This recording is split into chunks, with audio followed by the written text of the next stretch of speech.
Good morning, student. So in today's video I'll show you how to run the function programs using the editor, right? This program to demonstrate a simple function prototype declaration, that is the sum of two numbers. If you remember this program, I've taught you this program, right? So you can see that this program is a simple program, but here using the function prototype, the calling function and the call function, so we can make it more simplified. So you can see that this is a very simple program, but using the simple program, it shows you the main concept of the function, right?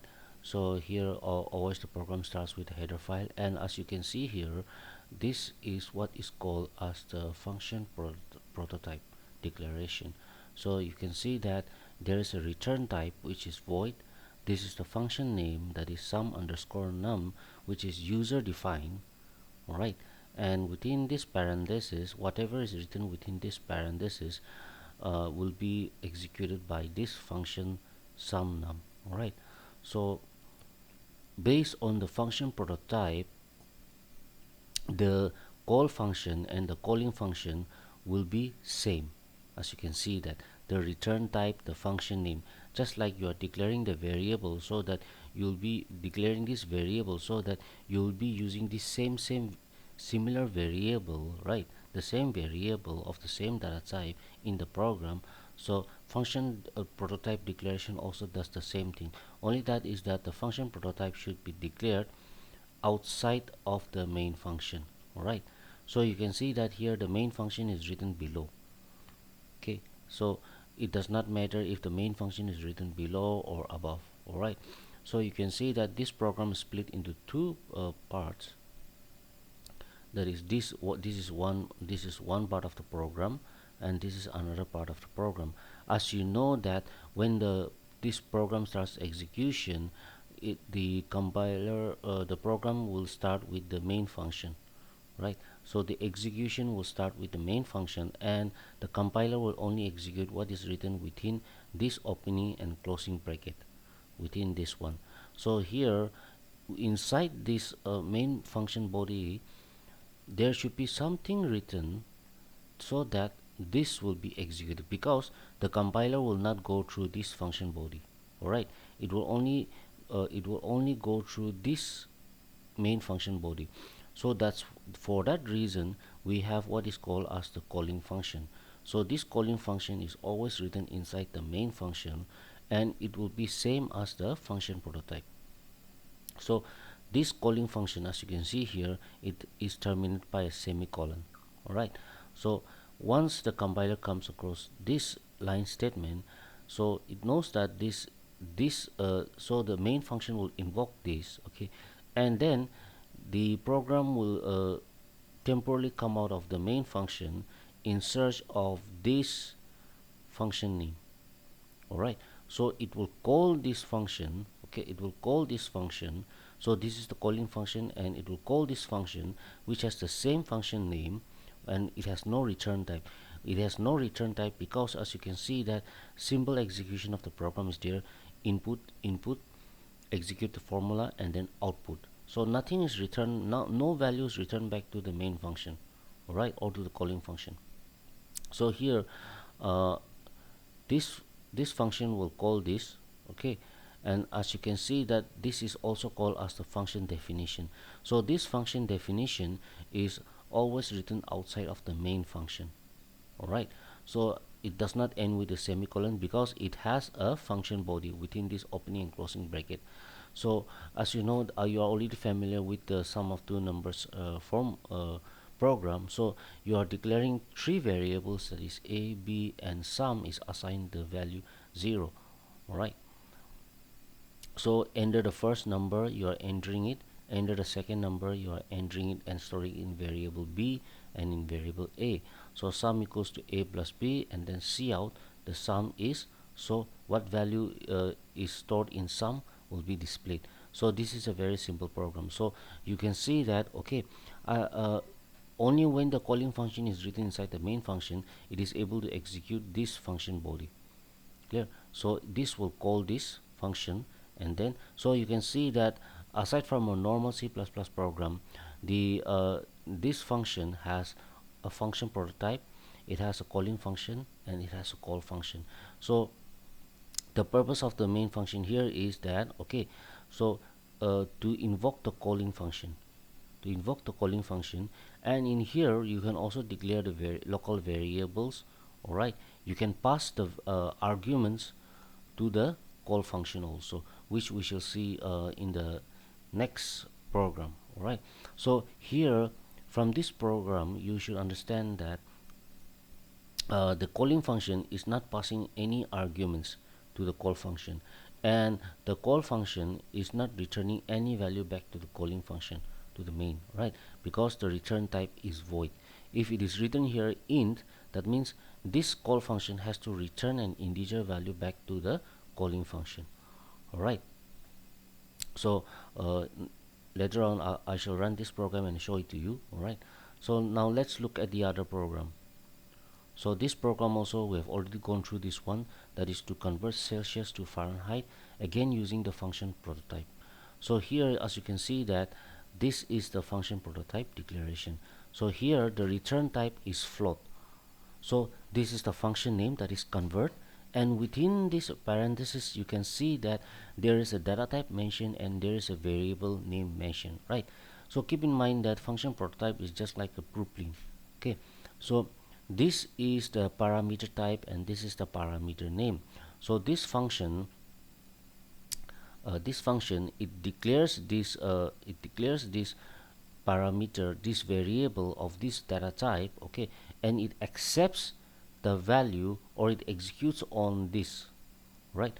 So this parameter, on this parameter, so it what it does is, okay, the return type is float, so because of that, okay, the parameter type here is also float. However, it may be that in some cases the parameter type may be integer. So what is the return type of that function will override the parameter type, right? So here this is just a prototype declaration, as the word says, prototype. Okay, so the parameter name may not be exactly same for the call function and for the calling function, right? So but the return type has to be same, has to be same, because this is telling the compiler that, okay, there is a parameter of this type, okay, of this name, it could be this name, and then the return type has to be float. So in the main function you can see that the main function is written above, so it can be written below also. So here, as the program starts, in the main function you can see that here two variables are declared, that is ctemp and ftemp, which are a float type, right? So this stands for Celsius temperature and this stands for Fahrenheit temperature. Now as after declaration of the variable, there needs to be a prompt from the monitor screen so that the user will enter a value, right? So what is the Celsius temperature to convert?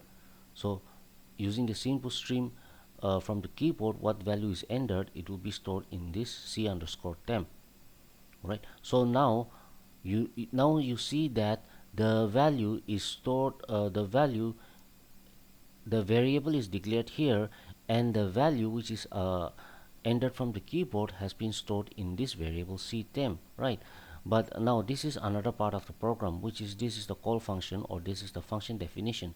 As you can see that the formula is executed here, right? So the formula is executed here. Now you know that the compiler will only execute this part of the function body. So now since the input value is here, so you have to pass this, you have to pass this value from here to here, right? So the another use of the calling function is, okay, using the calling function you can pass the arguments, that the values that are stored in the variable, all right, to the call function. Clear? So that's why you can see that the function prototype is important. It has to, data type has to match what value is being stored in here, the data type, has to match with this variable data type. All right, so now uh, this is the calling function. This function passes the argument using this parameter ctemp. All right, so ctemp value will be passed to here.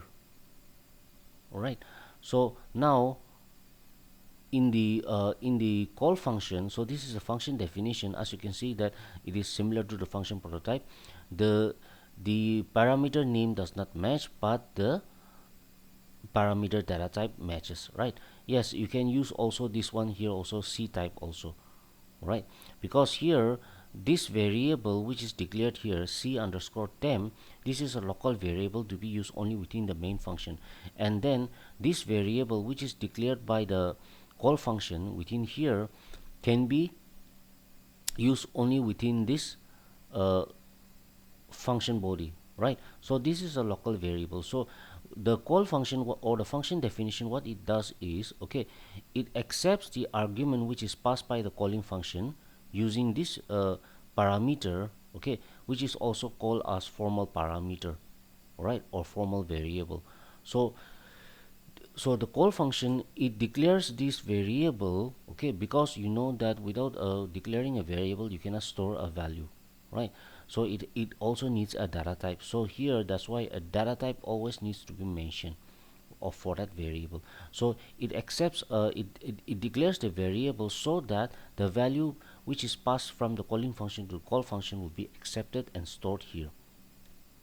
Okay, so now that value is passed, okay, to this formula. So here you can see that the another variable float ftemp is declared, but this ftemp and this ftemp is not same. This is a local variable which can be used only within this opening and closing bracket, and this ftemp hence has to be used only within this opening and closing bracket. So this and this are both different, they are both local variables. Now you can see that here ftemp equals to ctemp into, so after executing this formula you can see that the value which you get, the result which you get is stored in another variable. Why? Is because here in this function prototype, if you see that this function has a return type which is float, right? That means the call function has to return a value back to the calling function. So when this value is stored here, okay, after execution of this formula, the value is stored here. Then using the return statement, okay, you can return the value back to the calling function. So you can see that here within the parenthesis the variable name is mentioned here, right? So the return statement, it will pass the value and return the value back to the calling function. So in place of this calling function name, the value, suppose like 32, will be transferred here, and then that will be stored in this variable ftemp, right? So since the call function is returning a value back to the calling function, so there needs to be a variable to store that, right? So for that, here this variable is written, this declared here, ftemp equals 2, right? So that whatever value is returned will be stored in this variable, right? Because here you can see that the cout statement is written here, the output, right? The Fahrenheit equivalent is ftemp. So for that, a variable needs to be used to store the value, the result, so that you can get the output. Okay, after that you get return 0, which means successful termination of the program. So the difference between the first program and the second program is that in the first program the call function is not returning any value. That's why the return type was void. But in the case of this, you see that this function has a return type which is float. Okay, it accepts one parameter, okay, and then it passes the argument of type float.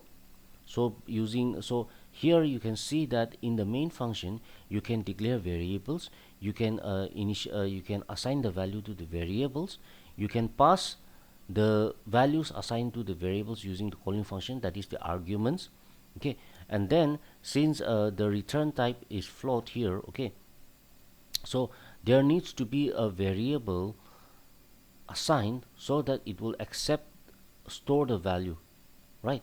And in the case of the call function also, you can see that the call function declares the variable of type float, okay, and then it accepts the value which is passed from the calling function, right? So that is called as function definition. So here you are defining this variable or declaring this variable for the first time here. So this is a local variable. So then after executing the formula, right, using the return statement, then that value is returned back to the calling function. All right. So this is how you use the function prototype, the calling function, and the call function. So this is very important for you to understand, okay, because later on this concept of this function prototype and this calling function, call function will be used in almost all of the programs. Okay. So as the program becomes more complex, okay, as the program becomes lengthier, then in order to communicate from one part of the program to another part of the program, okay, this calling function, call function is concept is used, because uh, you will see later on that the program is not only comprised of the main function, but the program is comprised of smaller modules, okay. It's split up. A large complex program is split up into small programs, right? So now the first program, as you can see that, okay, as I've already explained this program. So when you run this program,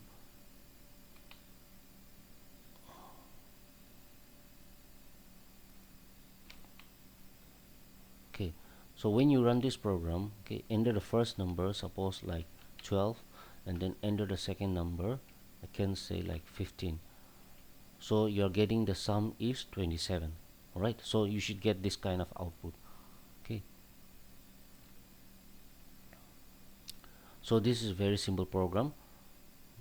So as you can see here, the return type is void. So this the simple cout statement is executed, and then it does not return any value back to the main function or the calling function, right? In the case of the second program, as you'll see that once when you execute this program,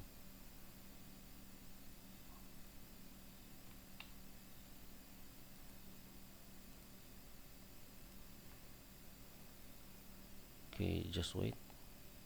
Okay, so when you run this program, what is the Celsius temperature to convert? So suppose like you say like 30, right, 30 degrees Celsius. So the Fahrenheit equivalent is 86, right? So you should be getting this kind of format. So as you can see here, uh, the return type is float, okay. So here suppose like this is float, right? Now if suppose here,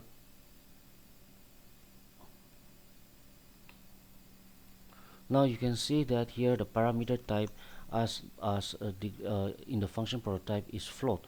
So here if I change this to say int, okay, if I change this to int and then I run this, so you can see that there is an error, right? So that error is identified in here, right? So now I have to change it back,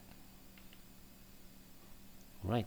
So similarly, okay, if there is no if this return type is not mentioned, okay, this variable is not mentioned, then how can it return this value to here, right? So as you see here, so you can see that it is getting a random garbage value, right? So you are not returning the actual value. So what happens is that since the cout has to run, right, so it will produce a garbage value, all right. So for that purpose you need to return this using the return statement, okay. So that will be returned back to the calling function, and it will be stored in this ftem, and then you'll get the correct output. So if you run this again, so you get 86, which is the correct output. All right. So similarly like that, type out this program. Okay, type out this program, run it, change the data type. Okay, change the data type, and then check out, you try changing the variable names also. Okay, and see what kind of errors you get. Okay, or what kind of outputs you get. Right.